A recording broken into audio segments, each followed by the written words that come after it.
What's going on, YouTube? Hope everything's going well. So there's something that I've been wanting to tell you, and I haven't said really a word about this since I first got, I should say, contacted or approached to do this interview, but I just got done interviewing with the Washington Post regarding QAnon. And didn't want to say anything about it. I consulted a couple of individuals that follow Q and are heavy in the movement, whether I should do it or not, and I did. I did decide to do it. So let me recap what just happened and this whole thing for you guys. So I was contacted on either Monday or Tuesday this week by one of the producers, one of the individuals there at the Washington Post, and they asked me if I would come on for a 10 to 15 minute video interview on a Skype call. So, of course, I was very apprehensive at first.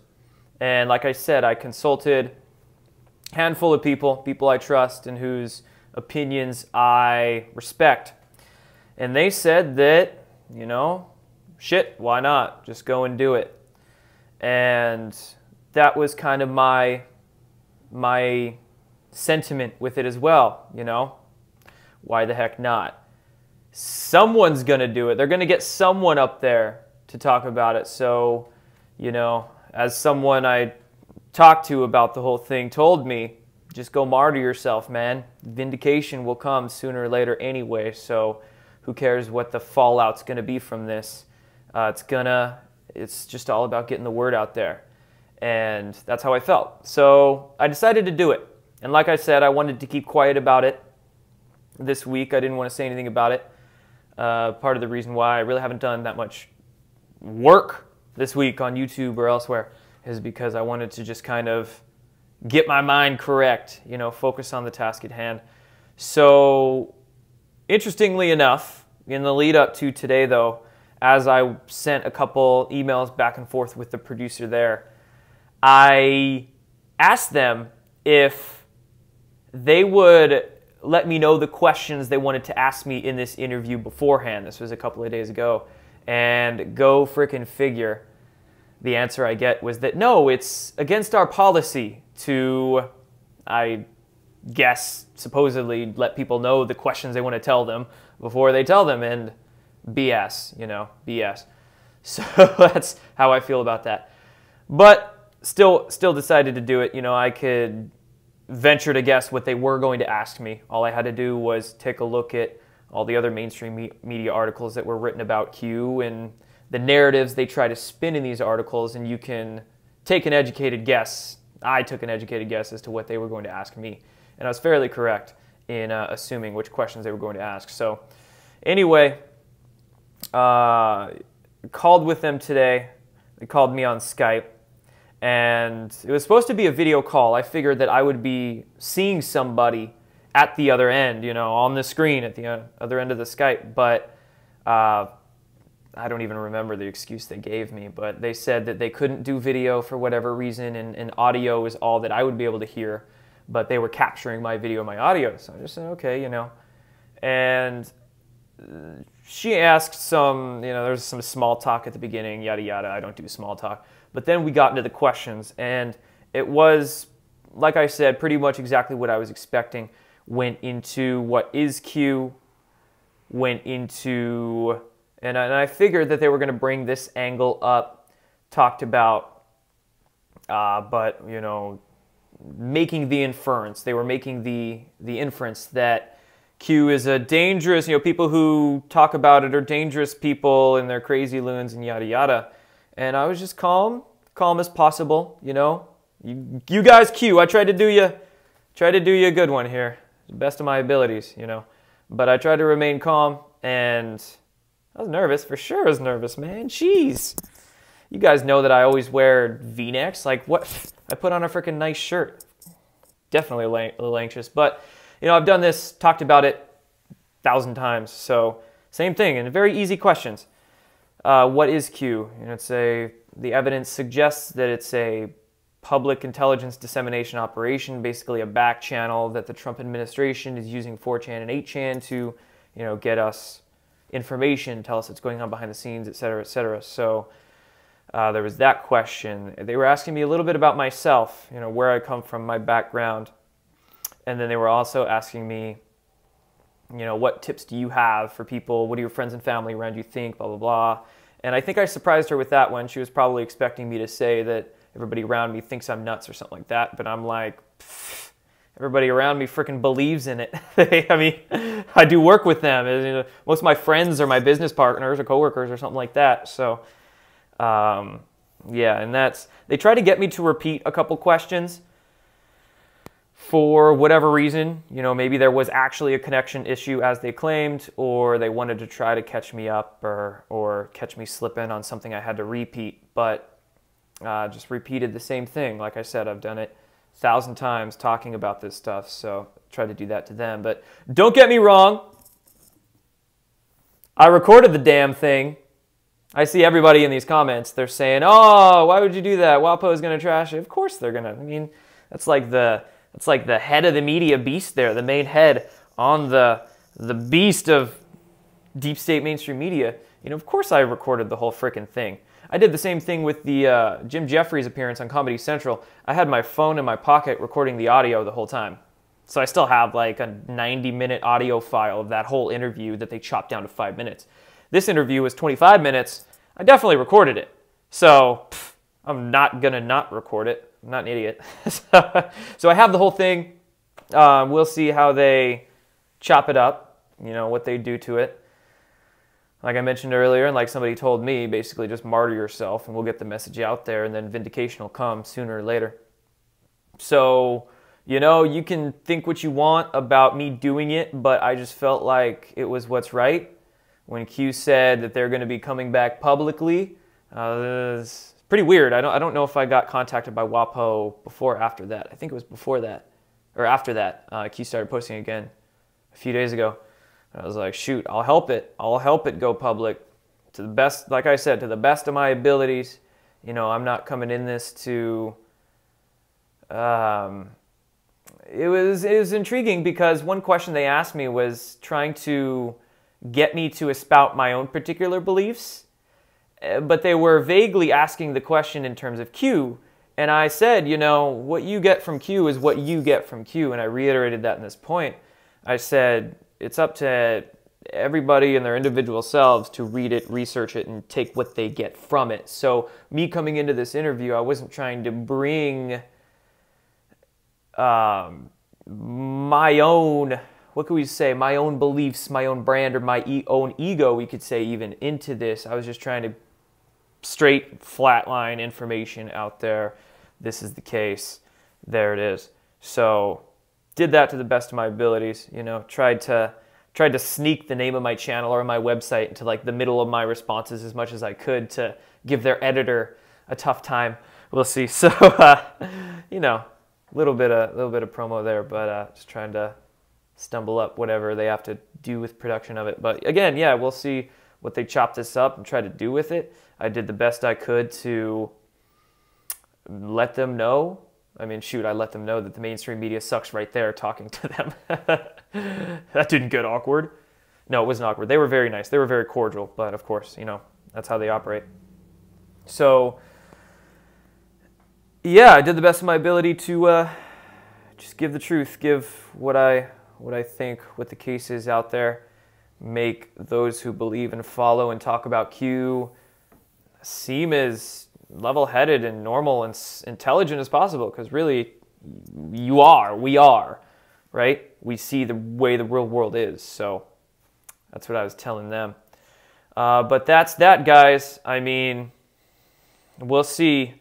I do want to make a note right here really quick before I finish with this one, is that I've been seeing some crazy stuff going on with Twitter, social media companies, even more heavily than the last video that I checked in with, which was yesterday, I think, maybe the day before yesterday. But I was seeing some problems going on with Twitter, as many were. They were seeing retweets and likes getting basically erased and starting over again, even though the tweet was still up there. Well, today I was noticing even a step further with the weird suppression going on.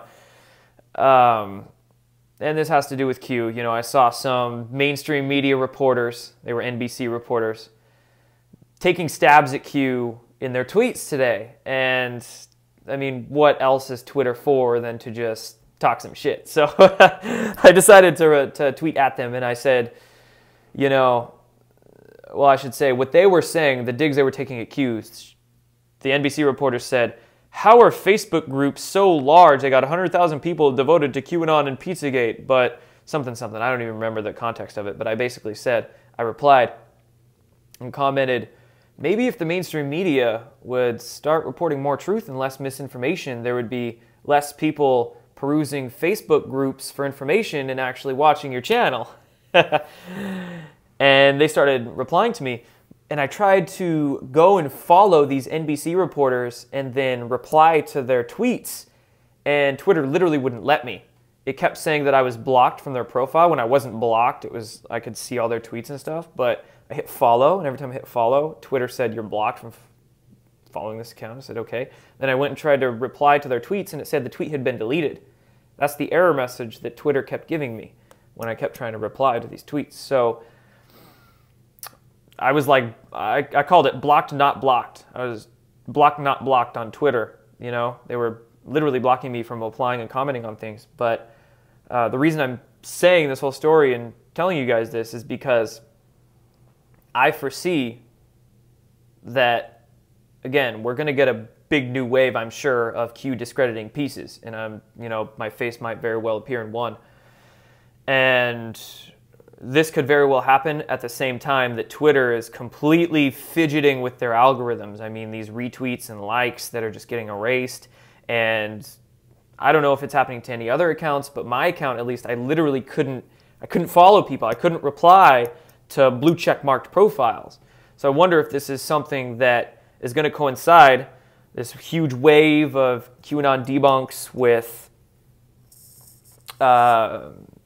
you know, the algorithms totally erasing comments, not letting you comment or reply, and taking away the likes and the retweets, and totally, you know, I mean, I could go on and on. I've experienced this firsthand, and many others have as well, but we've seen a shitload of big tech censorship, YouTube, Twitter, Facebook, Instagram censorship over the last, getting exponentially worse over the last few years, couple of years especially, but up till now, I mean, it's just getting even more exponential. So I'm wondering if the next stage, the next step in that censorship, we might see at the very same time that we get a round of Q discredits, Q debunks, and hopefully not, but maybe some sort of other breaking events, false flags, if I want to go there, other things like that. So just wanted to warn you guys, let you know, be on the lookout for weird stuff going on. Be careful on Twitter, Facebook, YouTube. And then we'll see, Q returning publicly. We got some new Q drops this morning. Thank you, Aquarian. Appreciate it for supporting me. Even small accounts, as Aquarian's saying, getting censored on Twitter. So it's really I think the AI algorithms picking up your what you type, your key logs, what you talk about. So anyway, as for those new Q drops this morning, we get the photographs. Looked to be an operation occurring in China. Real time. RT was in one of those Q drops. Real time operation photos from something going on over there in China. And what it looked like an operative in the field surveying a target, posting photos of the target to 8chan, and then Q confirming that those photographs are from an operator in the field and giving us a few more photographs as well. So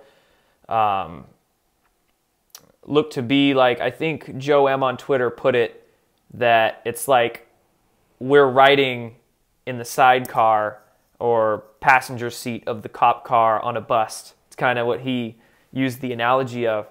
And I love the spy versus spy stuff that Q lets us in on when we get photographs and stuff going on with real-time operations. I love that sort of stuff. And that's what the drops from this morning look to be. And some people were analyzing the photographs. I believe Q told us to analyze the photographs. And you could see a very grainy image in a couple of the photos of what looked to be possibly Dianne Feinstein. And some other folks calculated the location of these photographs. I'll get to your question in a second, Typo. I appreciate that. That's a good question.